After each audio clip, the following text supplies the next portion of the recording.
चला तर आज बनवूया कुकरमध्ये पुरण आणि पुरणाची मऊसूद पुरणपोळी। अजिबात फाटणार नाही, चिरणार नाही आणि अगदी मऊ राहणार। कमीत कमी वेळेत परफेक्ट पुरण होण्यासाठी आणि पुरणपोळी परफेक्ट होण्यासाठी भरपूर अशा टिप्स व्हिडिओ मध्ये मी शेअर केलेल्या आहेत, तर व्हिडिओ संपूर्ण बघा। तर मी रंजिता तुम्हा सर्वांचे खूप खूप स्वागत करते। तुम्ही जर अजूनपर्यंत चॅनलला सबस्क्राइब केलं नसेल तर सबस्क्राइब नक्की करा। व्हिडिओ संपूर्ण बघा। व्हिडिओ आवडल्यानंतर व्हिडिओला लाईक करायला विसरू नका। चला तर रेसिपीला सुरुवात करूया। एक ग्लास चना डाळ स्वच्छ पाण्याने धुवून घेतली 2 वेळा आणि 1 तास पाण्यामध्ये भिजू घातली होती। त्यानंतर त्या डाळीमधलं पाणी काढून टाकलं आणि कुकर मध्ये टाकली। डाळ ज्या ग्लासनी मोजून घेतली होती त्याच ग्लासनी 1.5 ग्लास पाणी टाकलं। पाव चम्मच हळद पण टाकायची। मी हळद टाकायला विसरले। कुकर बंद करायचा, गॅसवर ठेवायचा। 1 सीटी होईपर्यंत गॅस मोठा ठेवायचा, त्यानंतर स्लो गॅस करायचा आणि स्लो गॅसवर परत 4 ते 5 सीट्या करून घ्यायच्या। 5 सीट्यामध्ये व्यवस्थित डाळ शिजते। कुकर मधली हवा आपल्या बाहेर पडू द्यायची, हाताने काढायची नाही। कुकर थंड झाल्यानंतर कुकर मधली डाळ आणि कुकर मधलं पाणी वेगळं वेगळं करायचं आहे आपल्याला। डाळीमधलं पाणी वेगळं करण्यासाठी एक कढई ठेवली, त्यावर पुरणाची चाळण ठेवली, त्यामध्ये कुकर मधली सगळी डाळ काढून घेतली।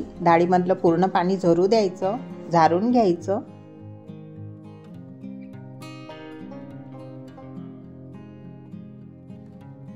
डाळीमधलं पूर्ण पाणी झरल्यानंतर खालच्या कढईमधलं पाणी मी वेगळ्या भांड्यात काढून घेतलं। चाळणीमधून आता पुरण आपण खाली पाडून घेणार आहोत। चम्मचच्या सहाय्याने अशा पद्धतीने पुरण पाडून घ्यायचं। माझ्या चॅनलवर पुरणपोळीचा व्हिडिओ आहे। माझ्या चॅनलवरचा पहिलाच व्हिडिओ मी पुरणपोळीचाच टाकला होता आणि त्या व्हिडिओमध्ये मी पुरणपोळी जरा वेगळ्या पद्धतीने बनवून दाखवली होती। तो व्हिडिओ तुम्ही बघितला नसेल तर तो पण व्हिडिओ नक्की बघा। पुरणपोळी बनवायला तितकीशी अवघड नाही, पुरणपोळी बनवायला फक्त वेळ जास्त लागतो। तुम्ही जर माझ्या चॅनलवर नवीन असाल तर चॅनलला सबस्क्राइब मात्र नक्की करा।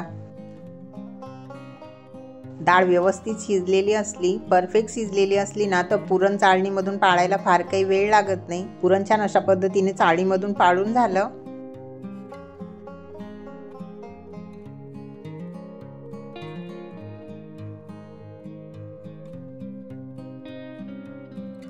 कढई मी गॅसवर ठेवली।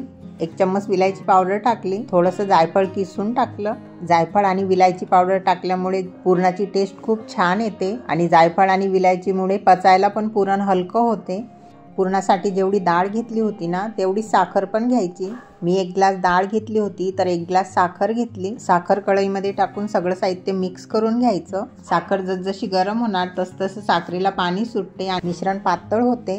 मिश्रण घट्ट होईपर्यंत आपल्याला स्लो गॅसवर शिजवून घ्यायचं आहे। खूप मोठा गॅस करायचा नाही, लगेचच जळायला लागेल। मिश्रण मिक्स करताना थोडा हाताला जपायचं, नाहीतर हातावर शितोडे पण उडतात, गरम गरम चटके पण लागू शकतात। मिश्रण बघू शकता आधीपेक्षा घट्ट झालेलं आहे। गॅस बंद करायचा, थंड होऊ द्यायचं। थंड झाल्यानंतर हे मिश्रण आणि घट्ट होते। व्हिडिओमध्ये बघू शकता परफेक्ट पुरण झालेलं आहे। पीठ मी आधीच मळून ठेवलं होतं। पिठाचा एक गोळा घ्यायचा, सुक्या पिठामध्ये घोळून घ्यायचा। बोटाच्या सहाय्याने व्हिडिओ दाखवते त्याप्रमाणे वाटी बनवून घ्यायची। मस्त अशी खोल वाटी बनवून घ्यायची, भरपूर पुरण बसलं पाहिजे। बघू शकता किती छान अशी वाटी बनवून घेतली। ज्या साईजचा पिठाचा गोळा घेतला होता तेवढाच पुरणाचा पण गोळा घेतला। पिठाची वाटी बनवून घेतली, त्यामध्ये ठेवायचा आणि व्हिडिओमध्ये दाखवते त्या पद्धतीने पुरण हलकं हलकं प्रेस करायचं। पुरण हलकं हलकं अशा पद्धतीने दाबत दाबत गोळ्याचं तोंड बंद करायचं।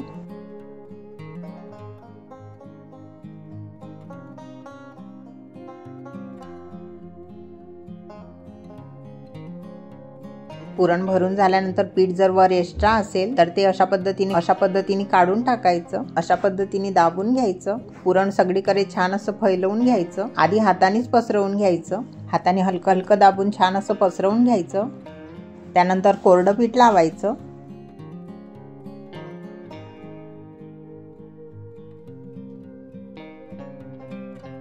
हलक्या हाताने छान अशी पोळी लाटून घ्यायची। खूप जास्त पातळ पण नाही लाटायची आणि खूप जास्त जाड पण नाही ठेवायची। बघू शकता मस्त अशी पोळी लाटून झाली, कुठेही फाटलेली नाही, चिरलेली नाही।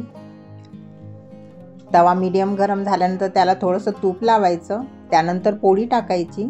पोळी टाकल्यानंतर पोळीला पण वरून थोडंसं तूप टाकायचं। लगेचच पोळी उलटी टाकायची आणि अशाच पद्धतीने दोन्ही साईडनी तूप लावून छान अशी भाजून घ्यायची। पुरणाच्या पोळीला तूपच लावायचं, तूप लावल्याने पोळीची चव खूप छान लागते। दोन्ही साईडनी मस्त अशी पोळी भाजून झाली। बघू शकता किती छान अशी पोळी झालेली आहे। पोळी काढून घ्यायची। परत एक बनवून दाखवते बघा। परत एक छोटासा गोळा घेतला, हातावर अशा पद्धतीने वाटी बनवून घेतली, त्यामध्ये पुरण भरून घेतलं। पोळी लाटताना पोळी चिरू नये, फाटू नये, त्यासाठी ना पुरण पण परफेक्टच असलं पाहिजे आणि मळलेलं पीठ पण परफेक्टच असलं पाहिजे। पुरण पण खूप घट्टही नको आणि खूप पातळही नको आणि मळलेलं पीठ पण खूप घट्टही नको आणि खूपच पातळ पण नको। पीठ जर पातळ असेल आणि पुरण जर खूप घट्ट असेल तर पोळी लाटताना पोळी चिरते आणि पोळी खाताना पण तितकीशी चांगली लागत नाही। पुरण खूपच ड्राय आणि पावडर सारखं लागते। पुरण भरल्यानंतर हाताने अशा पद्धतीने हलका दाबून घ्यायचं आणि पोळी लाटताना पण हलक्या हाताने लाटून घ्यायची। खूप भार नाही द्यायचा, लाटतानाच पोळी फाटू पण शकते।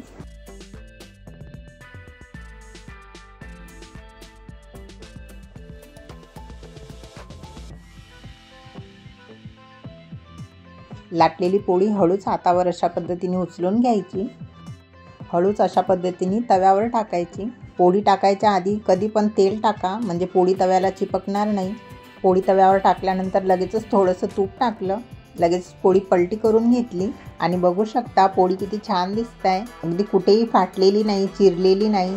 आज ना माझी खूप धावपळ चालू आहे। 11 वाजेपर्यंत मला पुरणपोळीचा स्वयंपाक रेडी करायचा होता। पुरणपोळी सोबत बरंच काही बनवलेलं होतं, पुढे व्हिडिओमध्ये तुम्हाला दिसेलच की आजच्या मेन्यूमध्ये काय काय होतं। मस्त अशा संपूर्ण पुरणपोळ्या बनवून झाल्यात। व्हिडिओमध्ये बघूनच तुम्हाला कळत असेल की किती छान झाल्या आहेत। दिसायला जितक्या छान दिसत आहेत, चवीला तितक्याच छान झाल्या होत्या। तुम्हाला पुरणपोळी कशी वाटली कमेंट करून नक्की सांगा।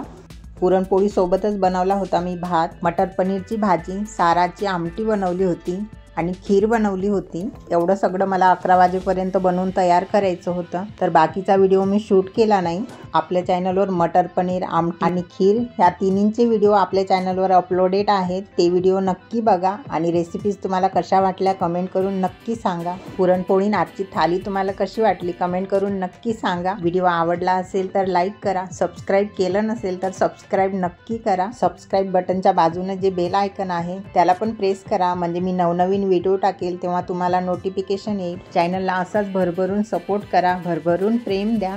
संपूर्ण व्हिडिओ बघितल्याबद्दल खूप खूप धन्यवाद। थँक्यू।